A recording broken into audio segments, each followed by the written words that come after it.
Bonsoir tout le monde, les micros fonctionnent bien. Alors, nous allons débuter. Madame la conférencière invitée, Laure Varidel, Monsieur le Président de l'IEIM, cher Bernard, Madame la discutante invitée, Corinne Gendron, Monsieur le Directeur régional Affaires multiculturelles Québec et Est de l'Ontario, Banque Scotia, Monsieur Wissam Salman, qui sera des nôtres dans quelques minutes, Monsieur le Directeur général intérimaire de la Fondation de l'UQAM, Monsieur Jean-François Champagne, merci d'être des nôtres, chers récipiendaires du programme Banque Scotia IEIM 2025, vous êtes nombreux dans la salle, chers membres et amis de l'IEIM. C'est vraiment un plaisir de vous accueillir encore une fois cette année pour une remise de bourse stage Banque Scotia IEIM.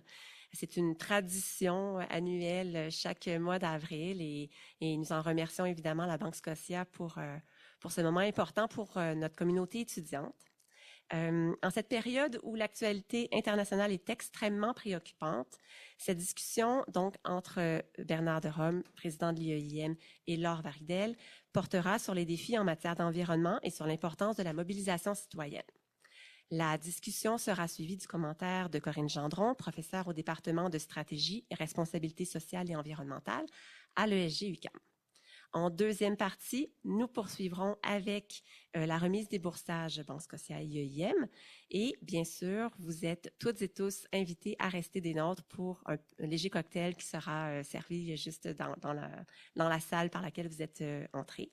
Je remercie également les personnes qui se sont jointes à nous à distance puisque l'événement est offert en mode hybride et que nous avons quelques récipiendaires qui nous rejoindront via le web.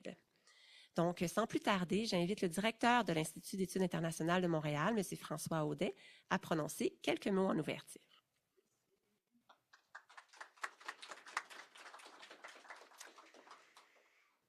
Alors, bonjour tout le monde. Je vous dirais que pour toute l'équipe de l'IEIM, Caroline, et ça paraissait dans sa voix, Sarah et les autres, et moi particulièrement, c'est probablement notre événement préféré. Et pourtant, on sort des rendez-vous Gérin-Lajoie qui on a accueilli des centaines de personnes, des sujets extrêmement importants, tout que celui d'aujourd'hui. Mais c'est d'autant plus important et valorisant parce qu'aujourd'hui, c'est pour les étudiants et les étudiantes grâce aussi, comme Caroline l'a indiqué, à la Banque Scotia qui soutient depuis de nombreuses années les bourses, comme le nom l'indique, Banque Scotia IEIM. Donc, c'est un moment qu'on privilégie beaucoup parce que ça valorise, ça permet d'encourager pas juste l'excellence, mais les carrières, les parcours fascinants que vous avez. Alors, on espère que ces montants, nous, on ne peut pas s'acheter, on s'entend, un condo sur le plateau, mais on espère que ces petits montants-là vous seront utiles et vous permettront de continuer à poursuivre, malgré la précarité que vous pouvez vivre, évidemment, dans ce moment-là de vos études, qui n'est pas toujours facile. Alors, c'est notre moyen à nous, en tout cas, de pouvoir vous aider comme on le peut pour tous les étudiants et les étudiantes des unités membres de l'IEIM. Parlant de relève, je me permets de vous parler 2 secondes d'un petit ouvrage que nous avons concocté cette année grâce d'ailleurs aux étudiants et étudiantes. Je ne sais pas s'il y a des auteurs dans la salle. On a fait un appel l'an dernier des regards de l'IEIM qu'on publie régulièrement sur notre site Internet et on a décidé à travers un appel plus spécifique sur notre agenda, donc Polycrise et insécurité de cette année. Vous aurez compris qu'on avait vu juste, Polycrise et insécurité. Et on a donc publié ce petit recueil. Alors, je ne sais pas s'il y a des gens qui voudront le feuilleter lors du cocktail tout à l'heure. On en a... C'est pas donné, faire de l'impression aujourd'hui au Québec, mais on en a quand même quelques exemplaires pour feuilleter. Je le rappelle, pour feuilleter. On espère qu'il ne nous en manquera pas trop en sortant tout à l'heure. Aujourd'hui, c'est... une journée importante, on le mentionnait tout à l'heure avant de commencer, une journée parce que c'est le jour de la Terre, une journée importante parce qu'on reçoit quelqu'un que je respecte beaucoup et je m'en veux, Laure, de ne pas t'avoir invité plus tôt. Ça fait plus de 6 ans que je suis directeur de l'IEIM. Alors, c'est la première fois, mais ce n'est pas la dernière. Je comprends évidemment que tu connais bien notre président. Alors, c'est une belle occasion pour des retrouvailles. Je me permets, si tu veux bien, de te présenter rapidement, mais en tout honneur parce que ton parcours est assez impressionnant. Donc, Laure, je me permets de te tutoyer. Tu es éco-sociologue, professeur associé à l'Institut des sciences de l'environnement, un institut sœur de l'IEIM, conseillère au cabinet juridique Trudel, Johnson et l'Espérance. Consciente du fait que la société se transforme à force de choix individuels et collectifs, tu es tombée dans la marmite de l'engagement citoyen lorsque tu avais 15 ans. Cofondatrice d'Équiterre, c'est important de le mentionner, une organisation phare encore aujourd'hui dans notre société, ça fait déjà quelques années. Pionnière du commerce équitable et de la consommation responsable au Québec. Tu es co-auteur du Pacte pour la transition et co-instigatrice du mouvement Mères au front, également un mouvement extrêmement important qui est au cœur de ton engagement actuellement. Tu as écrit plusieurs livres, dont Acheter, c'est voter, que j'ai lu là aussi il y a quand même plusieurs années. À l'époque, je crois même de ma maîtrise en sciences de l'environnement, ça fait très longtemps. L'envers de l'assiette et plus récemment, La transition, c'est maintenant. On t'entend régulièrement à Radio-Canada. On peut te lire dans le Journal de Montréal et le Journal de Québec également tous les samedis. Tes études doctorales ont porté sur l'émergence d'une économie écologique et sociale au Québec, étude que tu as menée à l'Institut des hautes études internationales et de développement, l'IHEID, qui est l'équivalent de l'IEIM, évidemment, de Genève, et on aimerait avoir les mêmes financements, et pour lesquels tu as été lauréate de la prestigieuse bourse de la Fondation Trudeau. Laure, tu cumules plusieurs distinctions, j'en mentionne quelques-unes. Donc, doctorat honoris causa de l'Université du Québec à Rimouski, l'insigne du mérite de l'Université de Montréal, l'Ordre du Canada, l'Ordre du Québec et le titre de chevalier de l'Ordre de la Pléiade de l'Organisation internationale de la francophonie. Wow! Merci de nous avoir choisis ce soir. Merci à tout le monde dans la salle pour venir entendre la conversation de notre président, Bernard et Laure. Je vous invite à venir vous asseoir. Bonne conférence.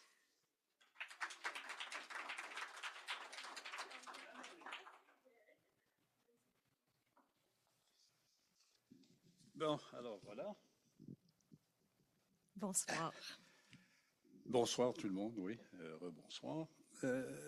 Laure Varidel, bonsoir. C'est très heureux de vous retrouver, effectivement. Moi aussi. Dites-vous, mais enfin, on peut se dire dessus.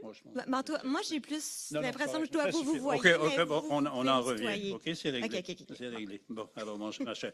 Alors, aujourd'hui, journée de la Terre. Le 55e, la 55e journée de la Terre.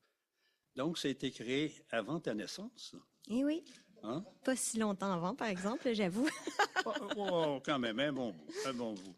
Alors, évidemment, si on parle d'environnement et tout, spontanément, on va dire, oui, c'est un peu négatif et tout. Je vais essayer d'être positif d'entrée de jeu et dire, un peu globalement, sans trop s'éterniser, est-ce qu'on est quand même, après, enfin, plus que 55 ans, est-ce qu'on est sur la bonne voie? Je pense pas, malheureusement. J'aimerais dire oui, mais malheureusement, quand on regarde les indicateurs, oui, tant d'émissions de gaz à effet de serre, tant de pertes de biodiversité, tant d'intrants dans notre air, dans notre eau, dans nos sols, en fait, on n'est pas sur la bonne tendance. Si la tendance se maintient, en fait, on veut pas que cette tendance se maintienne. Par contre, ce qui a évolué positivement, je pense, c'est la prise de conscience individuelle et collective, en fait, qu'on a dans plusieurs, en fait, pour beaucoup de gens. Il y a c'est ça, il y a comme un consensus quant au fait qu'on devrait prendre plus soin de l'environnement. Puis de plus en plus de gens parlent de changement de paradigme à différents niveaux, mais dans les faits, malheureusement, on est encore trop dans la parole et pas suffisamment dans l'action concrète, alors que pourtant, on connaît les solutions. Et c'est ce qui est de merveilleux, parce que avec les années qui passent, avec toutes les recherches qui ont été faites à l'UQAM et dans plein d'institutions à travers le monde, on a pu travailler sur des éléments de solution, tant en sciences naturelles qu'en ingénierie et en sciences sociales, parce que selon moi, les sciences sociales et les sciences politiques ont un rôle extrêmement important à jouer si on veut contribuer à changer l'architecture des choix qui font en sorte qu'en ce moment, ce qui a une grande empreinte écologique est plus populaire et plus facile à faire et souvent moins cher que ce qui a une petite empreinte écologique. Alors, tantôt, directeur parlait de j'étais tombé dans la marmite, là. Mhm. Qu'est-ce qui fait que tu es tombé dans la marmite? C'était quoi la piqûre qui a fait que tu as pris un engagement écologique, social? C'était quoi?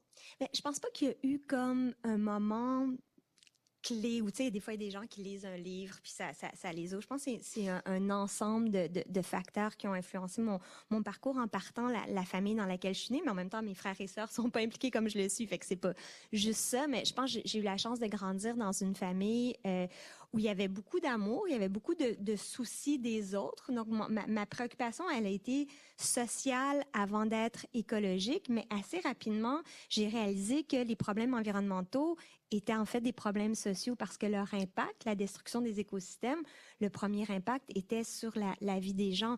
Puis je l'ai même vécu, puis l'impact économique aussi. Mes parents étaient agriculteurs, puis je me rappelle d'un moment où, puis ça c'est plus en termes de prise de conscience Déjà, de des gens l'économie. conscients de l'environnement. Là, je veux Oui. dire, c'est... Aussi, mais pris dans un système. C'était pas des agriculteurs bio, mes parents. Hein. Mon père, moi, je me rappelle une fois où avec de l'équipement, il est allé dans les temps, puis c'était de l'équipement qui avait eu des pesticides dessus, puis le lendemain, on voyait les grenouilles flotter. Là. Ça, c'est une prise de conscience assez directe que les pesticides ont un impact sur l'environnement. Mais il avait signé un contrat de ferme avec Cargill pour vendre son maïs longtemps au printemps parce que mes parents avaient pas beaucoup d'argent. Et Cargill avait accès à de l'information. Ça fait réfléchir à l'époque actuelle le rôle de l'accès à l'information qui prédisait en fait que ça serait un mauvais été, que les rendements du maïs seraient très mauvais. Donc, il disait, OK, vous allez signer un contrat, le maïs va être tel prix, puis vous nous en vendez telle quantité. Rendu à l'automne, mon père avait pas suffisamment de maïs pour honorer son contrat. Il a dû acheter du maïs à un prix plus élevé pour ensuite le revendre pour honorer son contrat. Fait que ça a été une prise de conscience pour moi du commerce inéquitable, si on veut.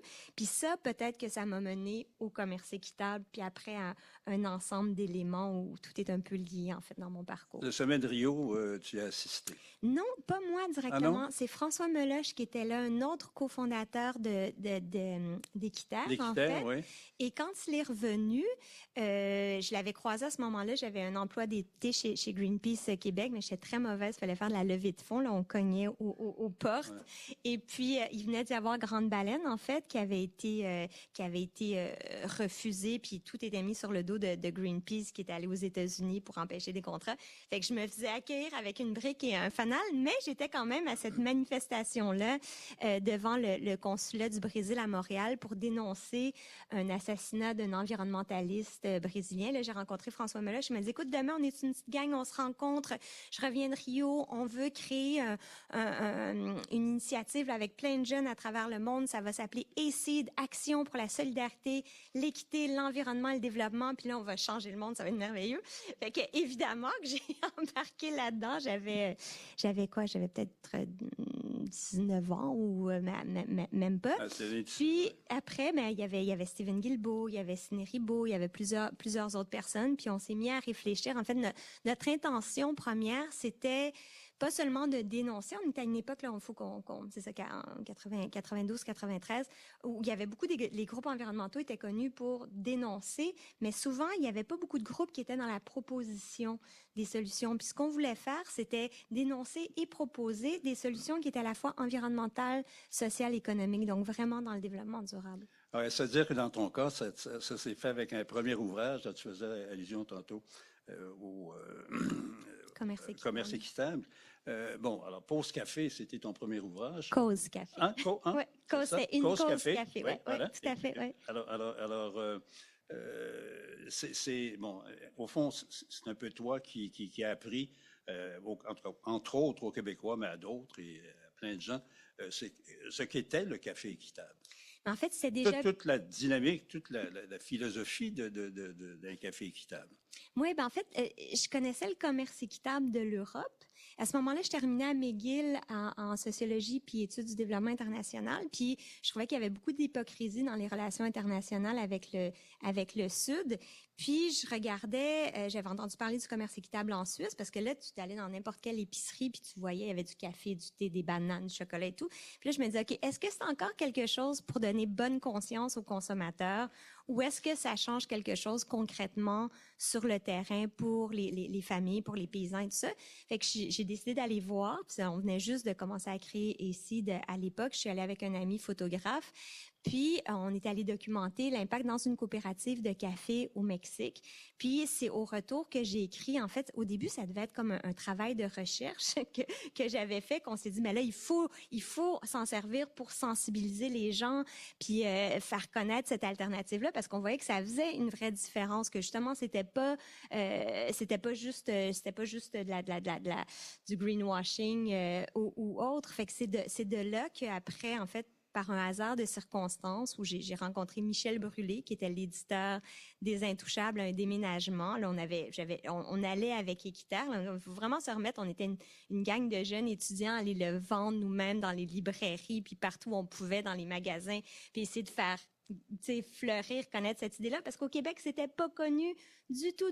Il y avait un point de vente de café équitable, genre dans une église, dans NDG ou quelque chose comme ça, là. Fait que on s'est dit, faut faire connaître ça, puis faut convaincre des commerçants, il faut convaincre comme tout le monde. On était très, très décidés. Puis finalement, Michel Brûlé l'a publié. Les Intouchables l'ont distribué partout avec leur maison d'édition, ce qui a fait en sorte qu'on a été dans les médias beaucoup. Puis je me suis retrouvée à avoir une tribune, à être en première du devoir avec le commerce équitable. Puis là, ça a été lancé, puis les gens se sont appropriés, se sont intéressés au concept, puis ça a été lancé. Dirais-tu que les inégalités dans les structures d'échange se font encore majoritairement en faveur des pays du Nord? Absolument, mais en faveur des grandes entreprises aussi, de certaines grandes entreprises. Sauf que contrairement à l'époque où on pointait du doigt beaucoup les grandes compagnies agroalimentaires, les grandes bannières connues, maintenant c'est beaucoup plus les GAFA de ce monde et les entreprises qui sont dans les nouvelles technologies, l'intelligence artificielle qui ont un pouvoir beaucoup plus influent que selon moi les bannières qui sont dans le concret, mais il y a encore énormément d'inégalités, ça c'est évident. Un greenwashing un peu plus sophistiqué, c'est ça? Oui, qui rentre dans notre tête carrément, qui influence les choix électoraux de la population, qui génère de la polarisation qui leur est sans doute utile parce que ça amène plus de clics, plus de publicité, plus d'argent dans leur coffre, plus de pouvoir aussi. Bon, je vais parler d'un autre ouvrage, évidemment, qui est important, qui s'intitule « Acheter, c'est voter ». Et là, tu avais donné une interview à Marie-France Bazot, l'émission du matin qu'elle animait, et dans lequel tu disais on vote à tous les 4 ans, mais on achète à tous les jours. Hein? Oui. Alors, c'était le début de quoi? De donner une conscience, de favoriser, de pousser les gens à... N'oubliez pas ça, là.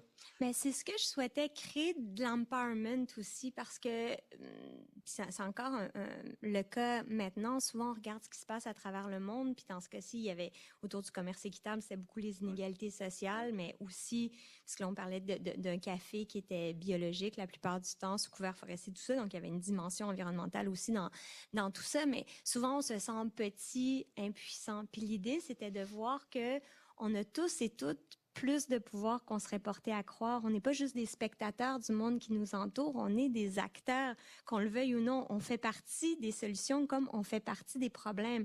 Puis chacune des décisions qu'on prend, puis après, Marie-France Bazot m'a donné une chronique qui portait justement le titre « Acheter, c'est voter ». Donc, je pouvais toucher pas juste au commerce équitable en général, mais j'ai parlé de plein de gestes en termes d'économie circulaire, de choix qu'on peut faire au quotidien pour réduire notre empreinte écologique, mais aussi pour augmenter les bénéfices sociaux, puis présenter ça d'une manière positive aussi, parce que encore maintenant, il y a beaucoup de gens qui ont l'impression que de s'engager dans le changement, c'est comme aller vers une vie plate et morose, alors que c'est pas ça du tout, là.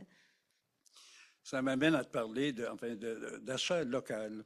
L'achat local, on en parle beaucoup en ce C'est moment. populaire maintenant, Maintenant, hein, maintenant. Mhm. S'il y a une chose qu'on peut remercier Donald Trump, c'est bien parce qu'il nous a forcé à être réceptifs à l'achat local. Non, mais, Vous êtes très positif de voir quelque chose de bien en Donald Trump. Non, mais écoute, non, mais... Vous avez raison, je suis d'accord avec vous. Mais c'est quand même ça, je veux dire. Est-ce que c'est passager, d'après toi? Est-ce que c'est durable? Est-ce que c'est, on fait avec dans les circonstances, mais ensuite, on verra.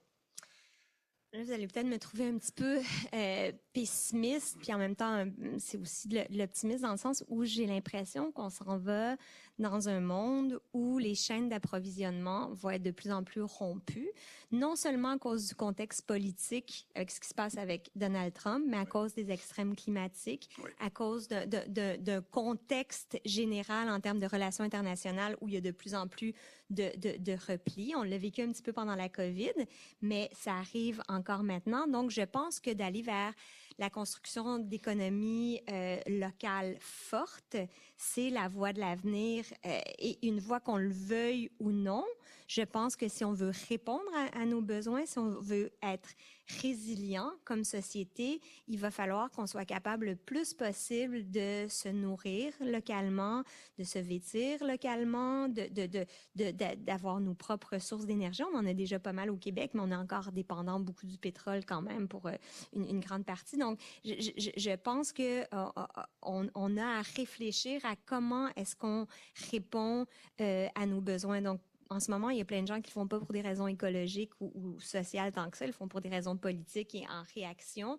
Mais je pense que ça va amener des changements de fond beaucoup plus importants. Ça a été l'amorce pendant la COVID. Ils vont prendre quelle forme? Je pense qu'on va construire, on va devoir devenir plus autonome puis prendre soin de nos agriculteurs, s'assurer qu'on est capable de produire plus localement, de préserver nos aliments aussi. Je pense qu'à l'échelle locale, puis même en termes de changement technologique, par exemple avec les imprimantes 3D et autres, beaucoup de gens qui travaillent sur les chaînes d'approvisionnement anticipent que ça va être aussi plus facile de produire localement à moindre coût parce que on s'en va vers vers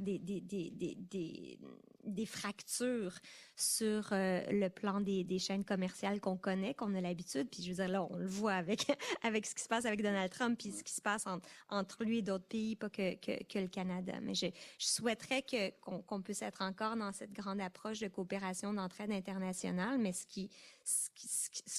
que je perçois, puis en suivant justement l'actualité internationale puis les travaux de différents chercheurs, j'ai l'impression qu'on s'en va vers une autre époque. Bon, est-ce que tu as fait allusion au pétrole tantôt? Oui. J'aimerais qu'on en parle un peu. Est-ce que Trump ne parle que de pétrole, ne parle que de charbon? Un des premiers décrets qu'il a signé, c'était pour retirer les États-Unis de l'accord de Paris. Bon, on pourrait en ajouter beaucoup. Là.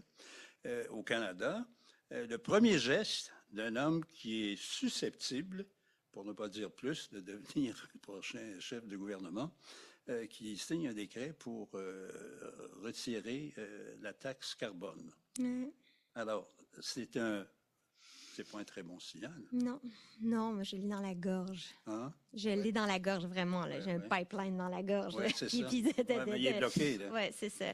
Mais je pense que la stratégie, elle semble assez claire. Il voulait vraiment poser un geste de rupture avec l'administration précédente, avec Justin Trudeau, puis il l'a fait pour des raisons stratégiques comme une concession, parce que, je veux dire, Poilievre a tellement martelé que la taxe était vraiment l'arme. Fait que là, il l'a désarmé en disant, ben là, moi, je l'enlève, c'est la première chose que je fais. Fait que je pense que c'est une stratégie politique, mais si on regarde le parcours que Mark Carney avait avant, il était beaucoup pour une finance verte. Il a joué des rôles, il était à des postes importants aux Nations Unies. Pour le financement. Oui, puis dans les négociations à Glasgow aussi, il a joué un rôle important. Fait que c'est surprenant à plusieurs égards, mais en même temps, dans le contexte actuel où la priorité, c'est de gagner des élections, parce que des élections perdues, tu peux rien faire pour l'environnement.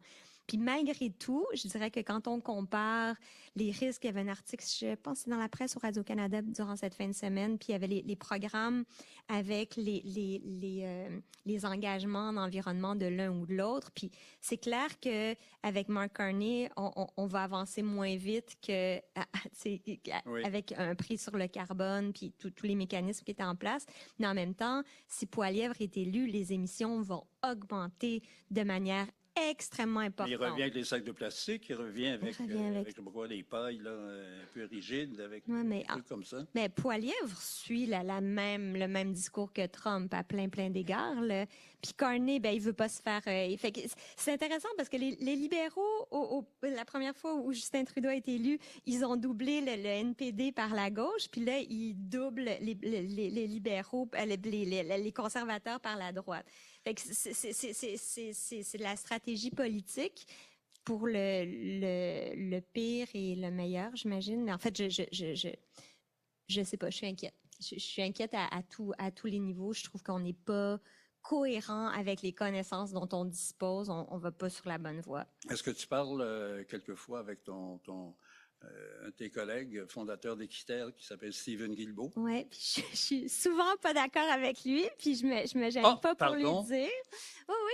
Oui, ben c'est clair que je suis pas je veux dire, il a fait des bonnes choses, mais pour moi, Non, clairement, mais il est d'accord ils avec ce que allaient pas assez Carney a loin. fait, là, je veux dire. Ben, je pense qu'il n'y a pas le choix. Ben, je veux pas, Non, révéler je quoi que ce soit. comprends. Puis je veux dire, je suis pas si proche de lui que ça. J'ai su que c'est ça, il perdait le ministère de l'Environnement, puis j'ai eu des échanges avec lui suite à ça. Il voyait d'autres avantages avec la position qu'il y a maintenant. Puis en même temps, comme je dis, un parti a beau avoir toutes les propositions qu'ils veulent, s'ils sont pas au pouvoir, sont juste dans l'opposition, ben ils peuvent pas passer les lois et les règlements. Fait qu'il y a cette stratégie-là, mais ce que je veux dire quelque part, c'est pourquoi est-ce qu'on est rendu là? C'est aussi parce que la société vote pour ça. C'est parce qu'on a un système politique qui permet pas d'avoir des options plus larges, puis une diversité de voix qui nous pousserait plus vers, je veux dire, si la société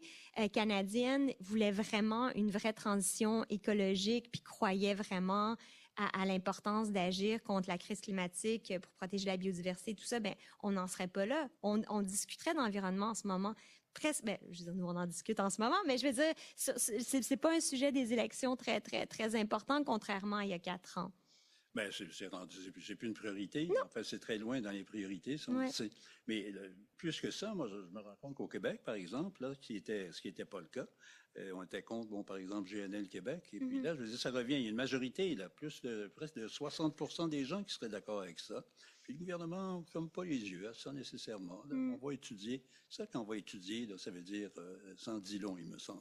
Enfin, je sais pas ce que tu en penses. Ben après ça, Je je n'ai pas pense donné qu'il- mon avis. Ouais, mais en Et fait, ma non, mais question- moi, je vais avoir votre avis d'ailleurs. J'aurais plein de questions pour vous. Hein. Ce serait vraiment intéressant de l'entendre. C'est vrai, Bernard de Rome, qui a été comme Alors. fin observateur de l'actualité internationale pendant tant d'années. Moi, j'aimerais savoir. Mais ce non, que- réponds Ok, à la mais question après, d'abord.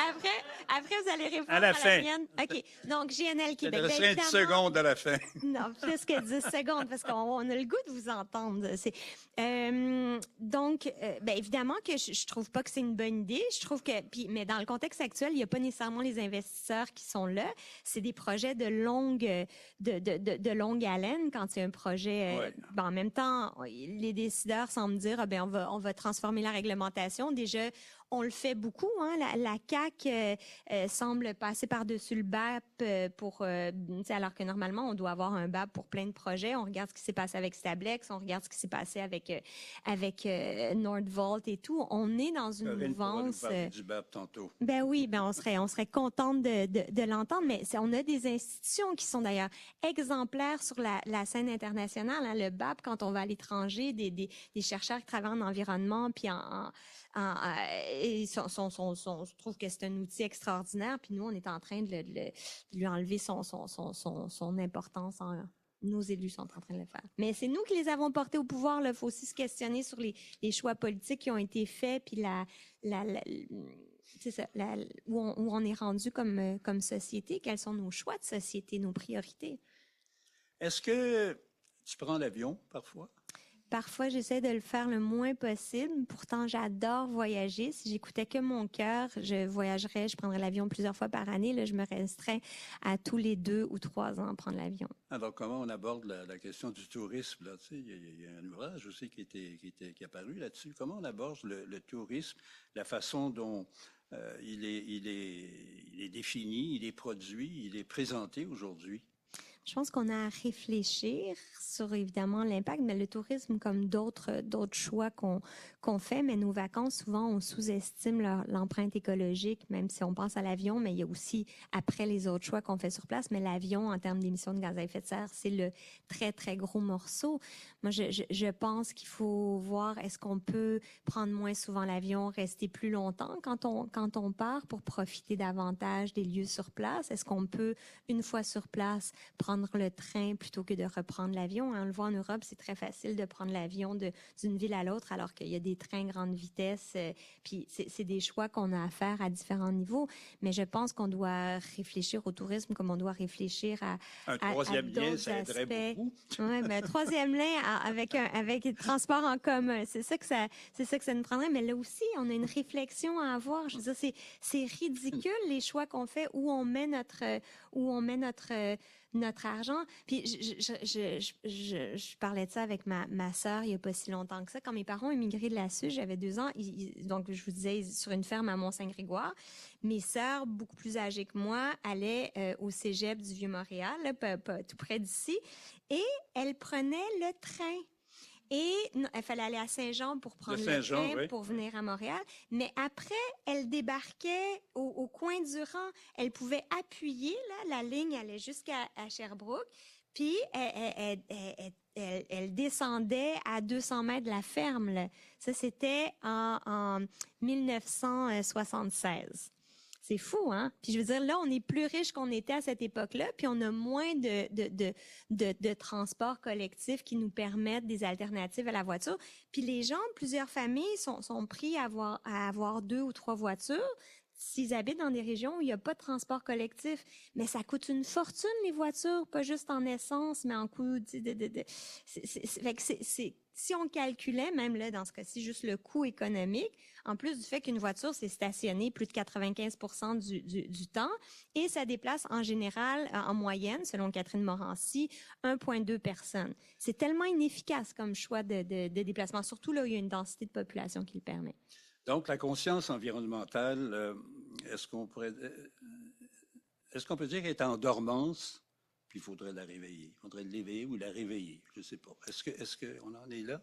Moi, des fois, j'ai l'impression qu'on lui a donné comme un coup de marteau sur la tête, être en dormance à cause de ça. Parce que, je veux dire, les faits sont là, mais il y a tellement d'autres urgences perçues tant par les gouvernements que par les individus. Hein. On le voit, la crise du logement, l'inflation, puis ça impliquerait vraiment un virage beaucoup plus important que tout ce qu'on a fait jusqu'à maintenant. Mais pour ça, il faut qu'on soit solidaire. Il faut une vraie mobilisation citoyenne. Absolument. Ça veut dire quoi, ça? Ben, une vraie de vraie. Ben, il y a des travaux intéressants pour les profs d'université, là. Non, ben, il y a des travaux intéressants d'Erika Chenoweth, là, qui est une chercheuse politicologue de l'université Harvard, que d'ailleurs le mouvement Extinction Rebellion cite souvent, qui regardait, parce que pendant longtemps on disait ça prend 20% de la population qui est consciente puis qui est dans l'action pour vraiment changer les choses. Puis elle, selon les calculs qu'elle a fait, puis elle a regardé plein de changements politiques puis des mouvements non violents. Là, elle n'a pas regardé mais elle s'est intéressée aussi, là, mais dans cette étude-là, elle parle de 3,5% la population mobilisée. Là, on parle pas juste de signer une pétition sur Internet puis d'aller une fois à une marche parce que Greta Thunberg est à Montréal. Là. On parle vraiment d'un engagement où on a un changement de paradigme, où, comme individu, on passe toutes nos décisions au crible de leur impact sur l'environnement, sur la société, où on se sent empowered, j'aime pas ce terme-là, ouais. empouvoiré ou je sais pas. Puis on se sent responsable les uns les autres. Puis pas coupable. On joue beaucoup là, on est coupable parce qu'on prend l'avion. Les gestes d'éclat, une fois de temps en temps? Ben je pense que ça fait partie de la diversité des choses qui doivent se faire. Je pense que ça en prend, comme quand on regarde tout l'avancement des droits des femmes, quand on regarde en environnement, il y a eu des gestes d'éclat dans à peu près toutes les grandes victoires qu'il y a eu. Fait que ça en prend, mais pas n'importe lesquelles, parce que des fois, ça peut nuire. Oui. Juste un mot sur Mère au foyer. Quand même. Mère au front, pas au Au foyer. front, pardon, excuse-moi. Non, au front, surtout Mère pas. au front, pardon, excuse. Justement, on veut sortir de Non, ça. non. Oui, mais là, ça, je vous ai pas posé ma question. Non, mais attends, non, mais je nous parle des mères au fond. Oui, là, oui, moi aussi, je vais en parler. Hein? D'ailleurs, ça, c'est le symbole de Mère au front, Oui. c'est un petit carré carré. Ben, il y a eu des... Le 8 mars. Non, mais il y a quelques semaines, là, il y a eu Ouais. ça a eu des classes. Ça a été magnifique. Oui, c'était pas de la désobéissance civile. Non, pas mais du tout. C'était. Non, mais c'est quoi? Quoi qu'on en a fait à Rouyn-Noranda, mais personne qui en a parlé. On s'est couché sous un train, mais ça a résonné un petit peu. En tout cas, bref. Fait que donc, la désobéissance civile, ça permet pas toujours de faire passer son message tant que ça. Finalement, ce qu'on a fait en respectant les lois, très bien, on était beaucoup plus dans les médias. Fait que, encore, ça dépend de plein de stratégies, de plein de talents qui se mettent autour de nous pour que le message passe. Mais alors quoi, je veux dire, on pense à quoi? À l'avenir des enfants, c'est ça l'histoire? En fait, Mère au front, c'est un mouvement qui vise à recadrer l'urgence environnementale autour de ce qui fait consensus qu'on veut protéger. Hein. Parler d'environnement, pour la plupart des gens, c'est quelque chose un peu de désincarné, de lointain, alors que l'impact réel, la dégradation de l'environnement, là, c'est sur nos enfants. Puis ça, on a une multitude d'études qui montrent que à travers le temps, en fait, ce qu'on est en train de faire maintenant, ça va avoir un impact beaucoup plus grand sur nos enfants que sur nous-mêmes. Donc, c'est protéger l'environnement pour protéger nos enfants.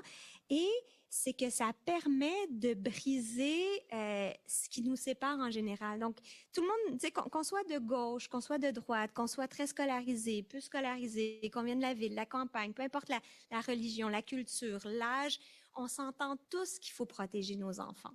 Fait que revenons à l'essentiel, OK? On veut protéger nos enfants. Maintenant, qu'est-ce qu'il faut faire? Si on les aime vraiment, là, c'est la question à se poser. Est-ce qu'on aime assez nos enfants pour être prêt à se priver de certaines choses, puis de faire les efforts, parce qu'au début, n'importe quel changement demande des efforts, puis demande de se priver un petit peu de quelque chose. Il y a des deuils. Est-ce qu'on est prêt à faire ça, ou on continue à laisser aller, à être à se dire, de toute façon, ça sert à rien, on change rien? Parce que moi, je pense que notre ennemi, en ce moment-là, c'est le cynisme. C'est de dire, on peut rien changer, ça sert à rien. Puis, il y a des choses pour lesquelles il est trop tard. Tu sais, je vais, en toute honnêteté, là, quand on regarde les courbes, quand on regarde ce qui se passe, il y a des choses pour lesquelles, tu sais, on l'a échappé.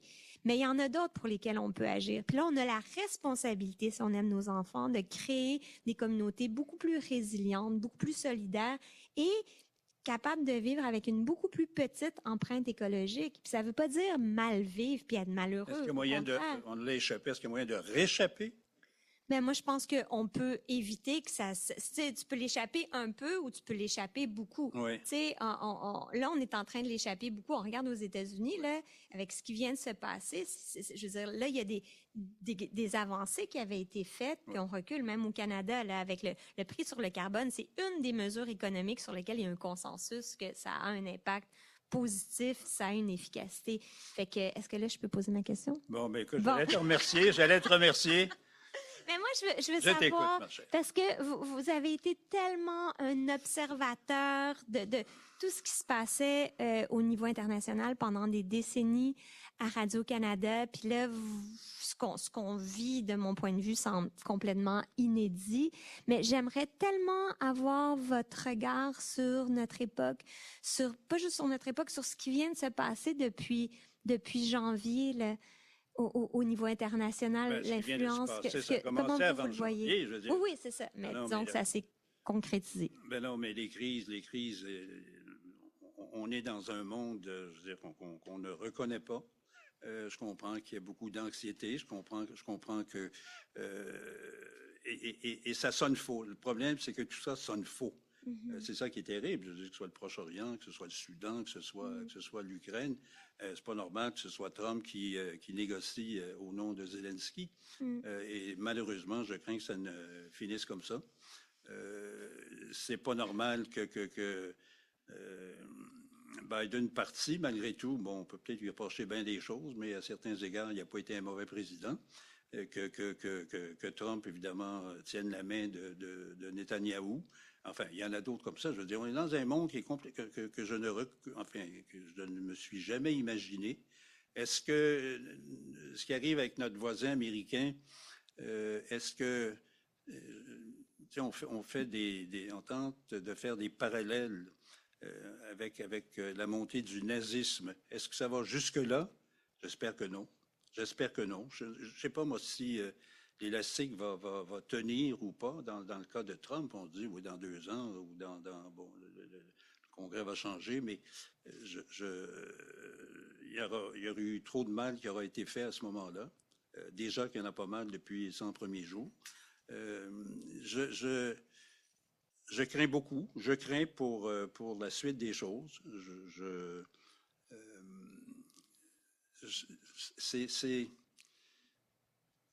ne sais pas. Je veux dire, est-ce que c'est la fin d'un monde? C'est évident. C'est la fin c'est la fin d'une solidarité. Ça va être de plus en plus le chacun pour soi. Ça, c'est très grave. Ça me semble très grave. Et j'aime pas dire ça, je suis optimiste de nature, mais là, je le suis pas mal moins. Mm-hmm. Je le suis pas mal moins. Et ce qui me fait le plus ce qui me chagrine le plus, ce qui me contraint le plus, c'est que c'est nos enfants et petits-enfants qui vont souffrir. Et ça me touche beaucoup. Écoute, je ne veux pas arriver avec des scénarios là, hautement pessimistes, mais ça s'en sent un peu. Je veux dire, il va falloir. Est-ce qu'à un moment donné, ça va se réveiller? Est-ce qu'aux États-Unis, ça commence à manifester? Mais je veux dire, rien n'empêche là, le bonhomme de faire ce qu'il veut, hein, d'y aller des décrets qui lui passent par la tête. Et d'ailleurs, il s'est bien préparé cette fois-ci, je dois dire, contrairement à son premier mandat. Et c'est ça. J'attends, je souhaite, j'espère, mais je pense qu'on va passer un très mauvais moment pendant un bout de temps. Là. Puis il y a un mauvais moment qui nous attend. Ça me semble évident. Mm-hmm. Non, on a un petit peu la même lecture. Hein? On a la même lecture, puis en fait, ce que vous décrivez, c'est j'aime pas ça être pessimiste, mais mais moi, je vois quand même de la lumière dans le fait que des fois, peut-être, j'espère que c'est ça, il faut comme tomber dans le fond pour se réveiller et puis finalement dire on va complètement transformer nos sociétés, mais est-ce qu'on doit se rendre là? Est-ce qu'on doit passer par cette misère-là? Moi, j'aurais souhaité que non, mais... Comment que ça nous force à nous réinventer? Mm-hmm. Ça, on n'a pas le choix. Je parle pour le Canada, je parle pour le Québec, ça comprend le Québec aussi. Mais ça va être pour toute la planète. Dans l'ensemble, ça force le Canada à se réinventer à tous égards. Je ne dis pas que ce n'était pas nécessaire que de le faire non plus. Là. Je pense qu'on a été trop longtemps à l'abri, un grand tonton voisin qui nous protégeait. Je vois Justin qui est là, il va nous parler de la défense, il va nous parler de tous ces sujets-là, qui sont c'est fondamental, mais je veux dire, ça nous force à nous réinventer. Mm-hmm. Alors, espérons que ça va se réinventer dans le bon sens. Il y a des élections qui s'en viennent. On aura un nouveau gouvernement la semaine prochaine à cette heure-ci. Espérons qu'il y aura des gens qui seront suffisamment éclairés pour aller dans une direction honnête et qui nous donne espoir. Merci. C'est tout ce qu'on souhaite, quoi. Puis construire des solutions en parallèle pour se préparer à affronter collectivement c'est ce qui s'en vient. Créer nos solidarités, je pense que ça, c'est important. Marie-Varidelle, merci beaucoup. Merci à vous d'avoir répondu aussi à ma question. Ton action est remarquable. Ton action est exceptionnelle. Et je le dis, je suis très, très impressionné par ce que tu réussis à faire. La seule chose qui nous... moi, je suis à la même longueur, je dirais que je suis sur la même longueur d'onde que toi. Plus que ça, je suis lundi 10 janvier, moi aussi. Ah, ben là! Des Capricornes, hein? Ça... Mais pas mal d'années avant. Quelques années avant. Mais moi, je veux juste dire que, en fait, je suis juste la pointe visible de l'iceberg, d'un magnifique mouvement. Ce succès-là, c'est le succès de beaucoup, beaucoup de gens qui travaillent souvent, qui ont moins le micro que moi. J'espère que cet iceberg ne fondra pas comme ils font dans les 2 pôles. Moi aussi, j'espère. Merci. Merci à vous, vraiment. Merci. Merci. Laure Varidel, Bernard de Rome, merci beaucoup pour cet échange qu'on aurait aimé voir prolonger encore et encore. On va entendre maintenant le commentaire de la professeure Corinne Gendron qui va réagir aux propos qu'on vient d'entendre. Donc, Corinne Gendron est professeure au département de stratégie, responsabilité sociale et environnementale à l'ESG UQAM. Donc, Corinne.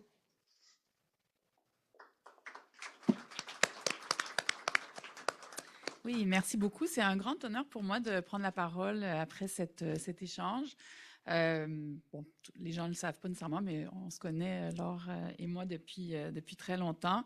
Et moi aussi, je suis très admirative d'une longue carrière qui a, je pense, inspiré énormément de gens. Parce que ce qui marque, en fait, l'action de Laure, c'est que elle a toujours été alors, moi, je suis tout à fait d'accord que ça prend tout un spectre de mouvements environnementaux. Et je pense que des mouvements radicaux ont leur place. Mais toi, tu as toujours choisi l'action, tu as toujours choisi, on pourrait dire, la dimension constructive du mouvement environnemental.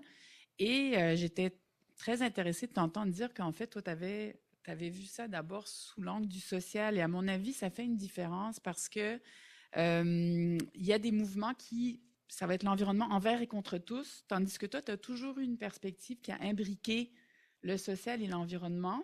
Et là, je le comprends mieux parce que j'étais pas au courant de cette anecdote que tu as racontée donc au sujet de ta famille. Alors, c'est sûr que cette perspective qui est constructive, elle est, je pense, nécessaire aujourd'hui parce que avec le climat anxiogène, on sait qu'une des meilleures recettes, même quand ça va très mal, c'est d'agir. Mhm. Donc, sur le plan psychologique, l'action va permettre de diluer un peu le contexte anxiogène qui, bon, ben, tu l'as dit, les courbes sont là. Hein? La seule courbe qui va bien, c'est l'ozone. Le reste, ça ne va pas du tout. Donc, c'est sûr que c'est très anxiogène.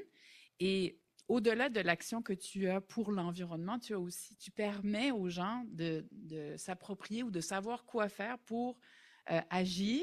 Alors, je n'irai pas jusqu'à dire la fable du colibri, mais pour dire que non seulement je contribue un peu à ce que ce soit pas si pire, mais aussi j'ai un outil pour me sentir mieux moi en tant que personne. Puis je pense qu'il faut pas le négliger parce que dans le paysage, notamment médiatique, mais dans le paysage social en général, la place que tu as eue, ça a toujours été une place d'espoir et une place de construction.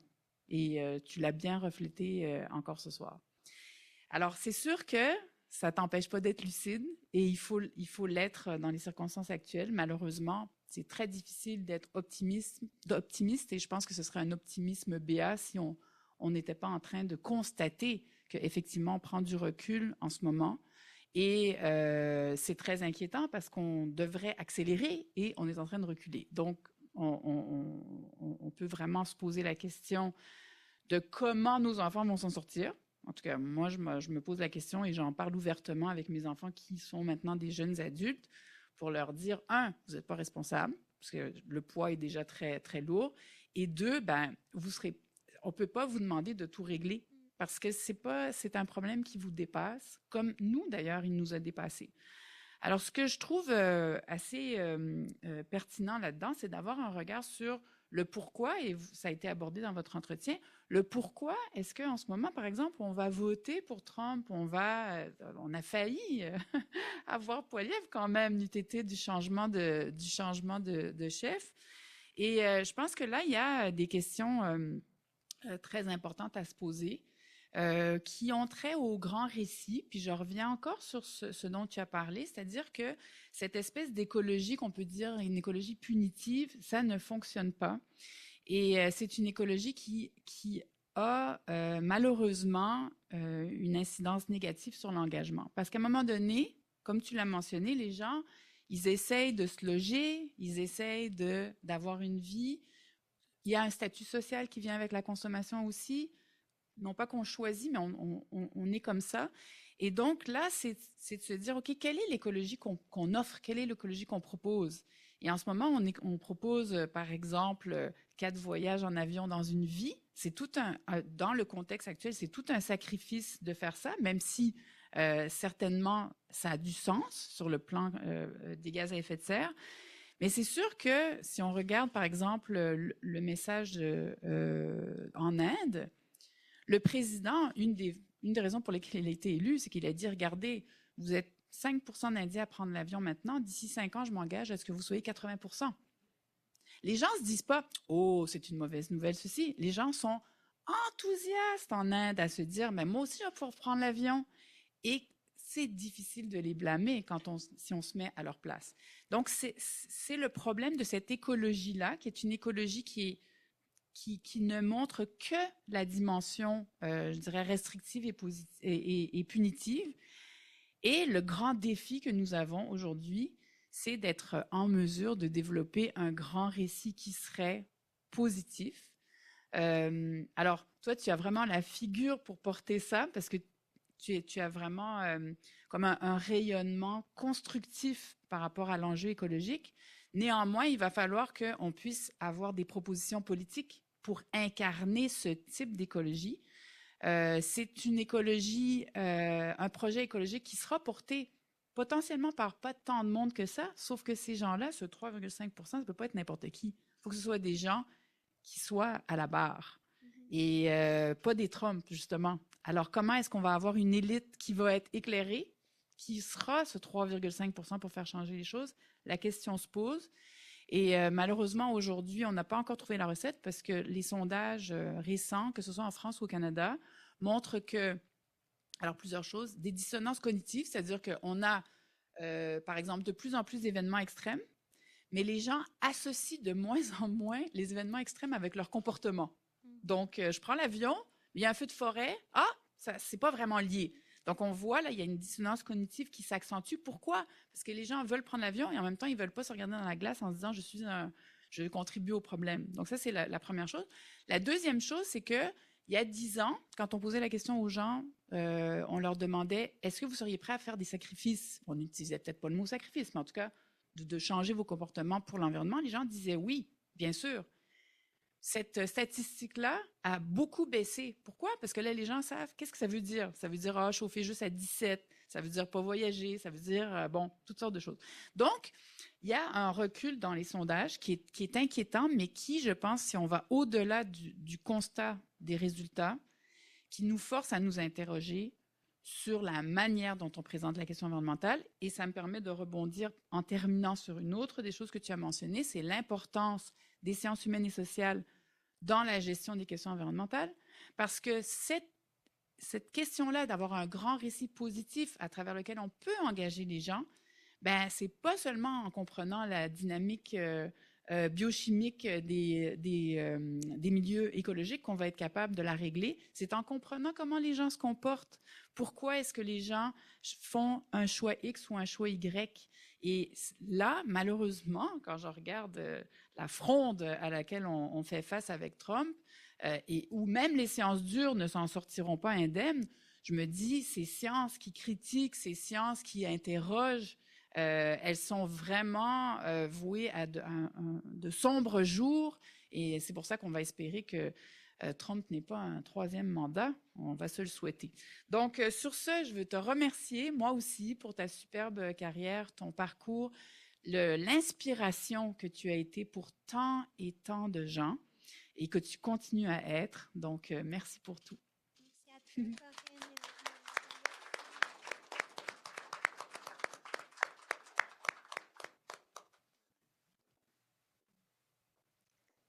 On a un petit peu dépassé le temps imparti, mais j'aimerais quand même laisser la possibilité, si certains d'entre vous avaient une question pour Laure Varidel, pour Bernard de Rome, donc de venir au micro. On aurait peut-être du temps pour une ou deux questions, donc le micro est à vous.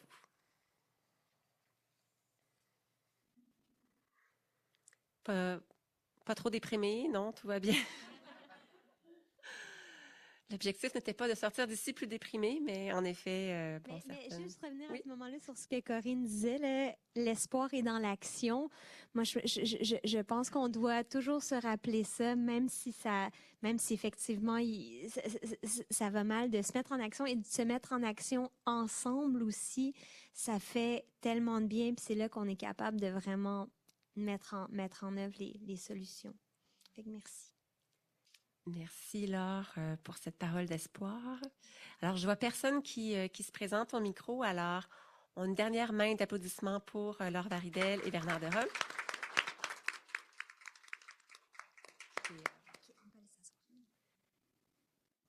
Et nous allons donc passer à la deuxième partie de notre événement d'aujourd'hui, où on va parler de relève. Donc, François l'a dit, mais c'est vrai, c'est mon moment préféré.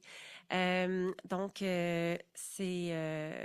le plaisir donc d'inviter Monsieur Wissam Salman, qui est directeur régional Affaires multiculturelles Québec et Est dans l'Ontario de la Banque Scotia, pour prononcer quelques mots en ouverture de cette remise.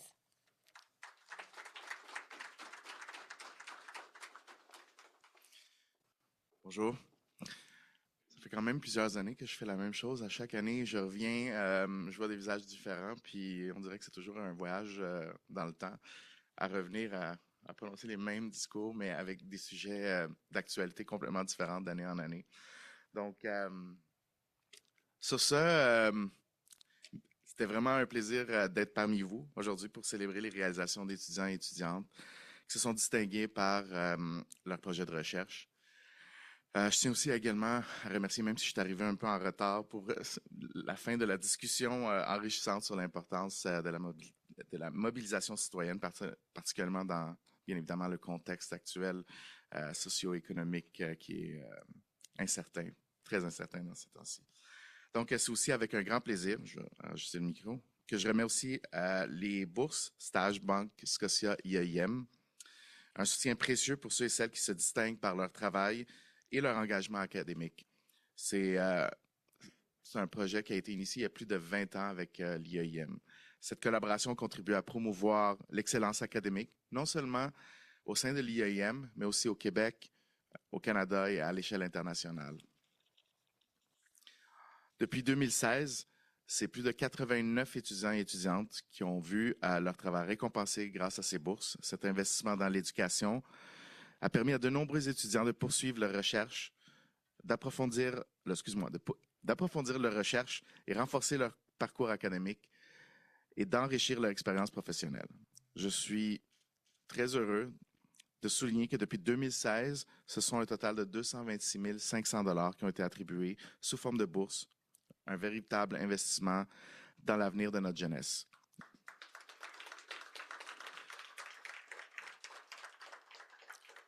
Au nom de la Banque Scotia et en mon nom aussi personnellement, je tiens à féliciter les récipiendaires. Votre engagement envers l'excellence académique est une source d'inspiration pour tous et j'espère que ce soutien vous donnera l'élan nécessaire pour continuer de poursuivre vos projets avec ambition et persévérance. Encore une fois, félicitations.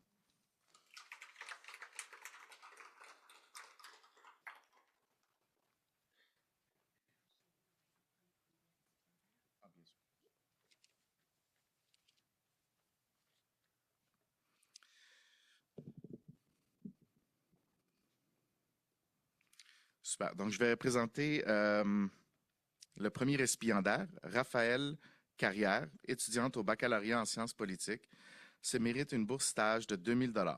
Elle s'intéresse notamment aux enjeux géopolitiques, à la Chine et au mouvement migratoire. Elle effectuera son stage auprès du Centre d'études sur l'intégration et la mondialisation. CEI.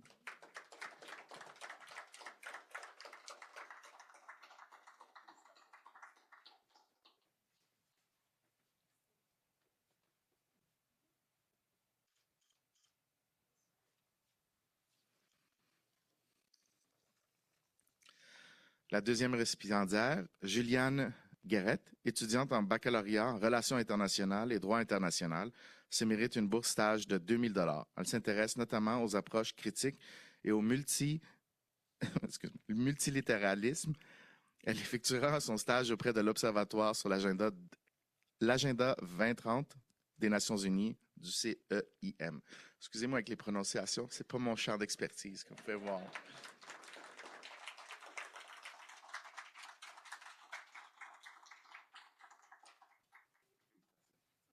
Un banquier, hein, c'est pas...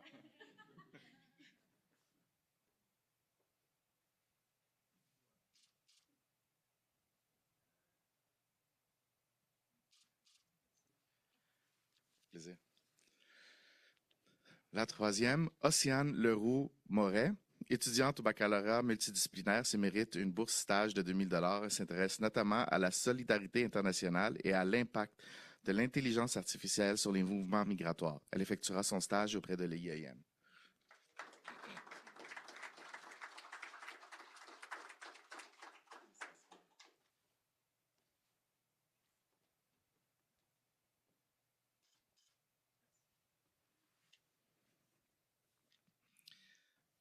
Et je continue. Antonin Blanchard, étudiant à la maîtrise en sciences politiques, se mérite une bourse stage de 3 000 $. Il s'intéresse à la sécurité européenne face au désengagement des États-Unis et s'effectuera son stage auprès du réseau d'analyse stratégique.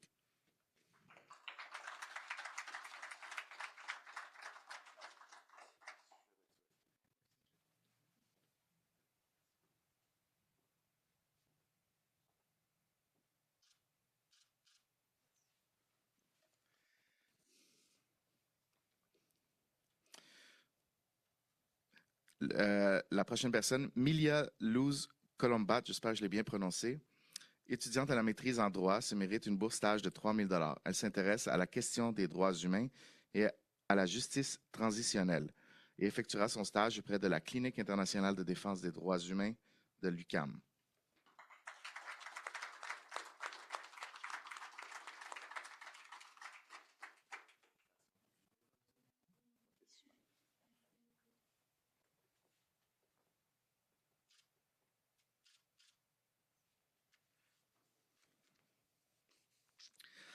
Et finalement, Edner Joseph, étudiant à la maîtrise en gestion de projet, se mérite une bourse stage de 3 000 $. Il s'intéresse aux pratiques de gouvernance en coopération internationale et effectuera son stage auprès de l'Observatoire canadien sur les crises et l'action humanitaire.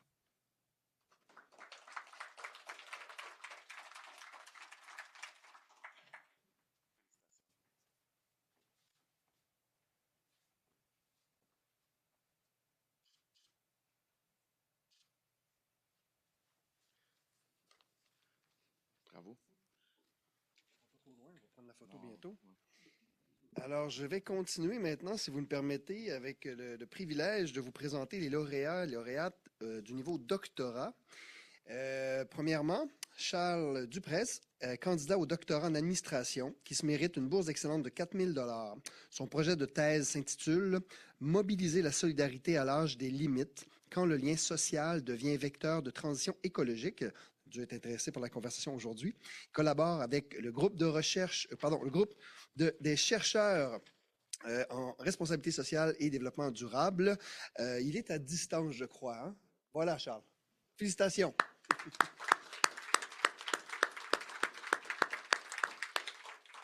Merci d'être là à distance. On prend une photo de toi en passant pendant que tu es là. Je nomme maintenant Durel Azangue Noumedem, candidat au doctorat en économie, qui se mérite une bourse d'excellence de 4 000 $. Son projet de thèse s'intitule « Commerce international de déchets plastiques, effet du ban chinois sur les transactions illégales ». Il collabore également, avec le groupe de recherche de développement économique et inégalité des territoires, le DEIT. Félicitations.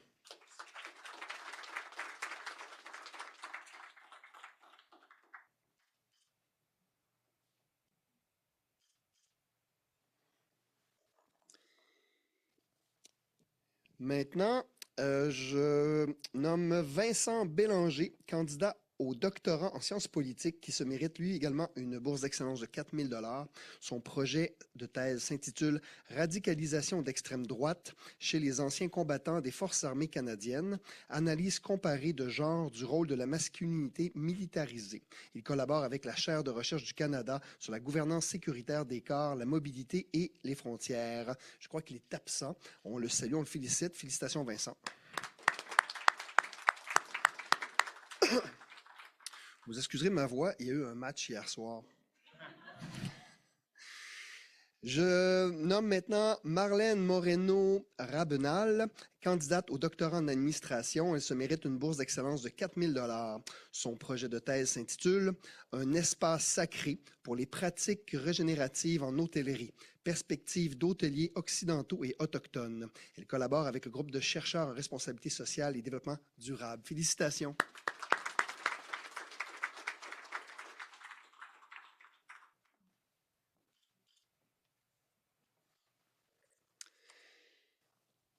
Maintenant, je nomme Marlène Moreno.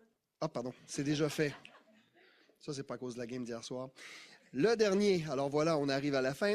Nicolas François Perron-Giroux. Il est candidat au doctorat en sciences politiques qui se mérite une bourse d'excellence également de 4 000 $. Son projet de thèse s'intitule « Les limites de la contestation de la politique de défense dominante, partis politiques et l'émergence de contre-cultures stratégiques au Canada, en Italie et en Allemagne depuis la fin de la guerre froide. » Un projet audacieux, visiblement. Il collabore avec le réseau d'analyse stratégique. D'ailleurs, je salue mon collègue Justin Massy. Je salue également mon collègue Julien Martin derrière. Alors, félicitations, François. Nicolas François, pardon, tu es en ligne, je crois. Est-ce que c'est le cas? Il n'est pas en ligne, il est absent. On le félicite et on le salue quand même.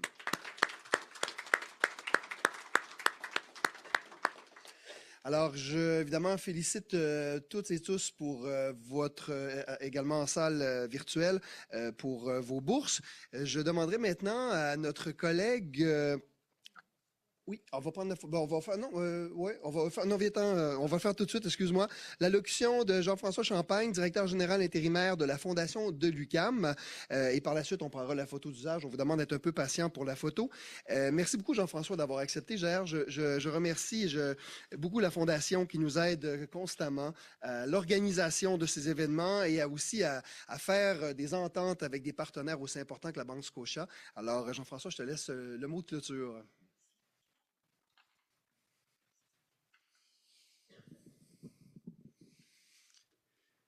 Merci beaucoup.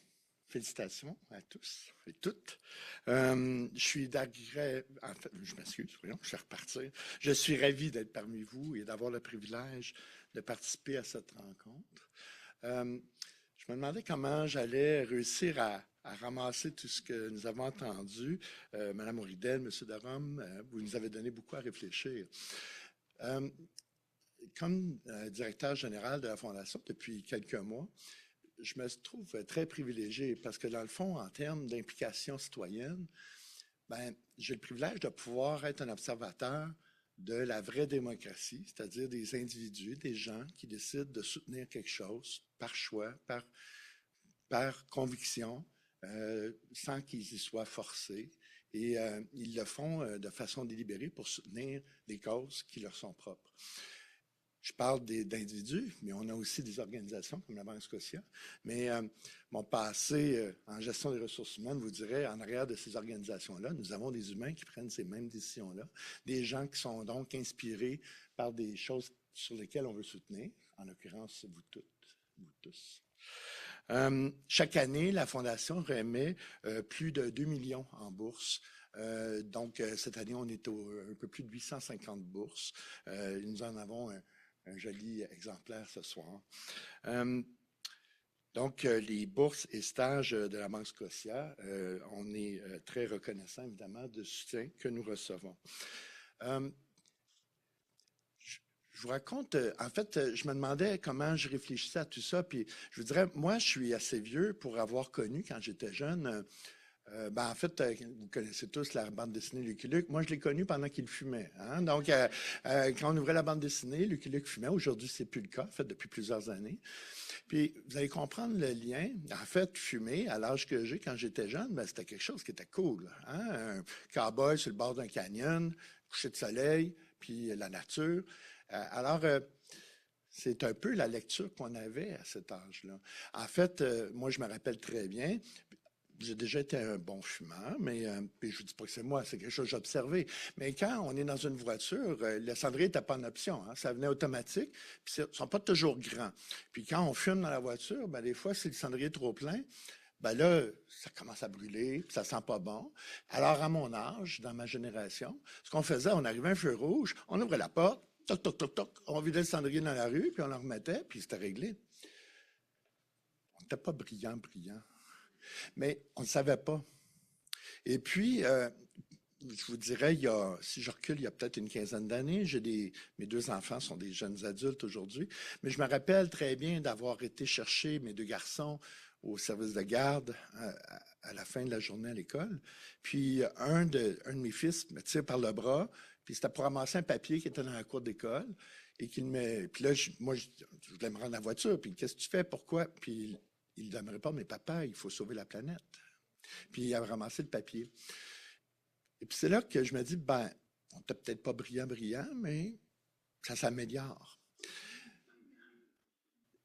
En fait, c'est un petit peu ça la solution. Puis là, je vais vous parler peut-être de ce qui est écrit en petit caractère avec le chèque que vous avez reçu.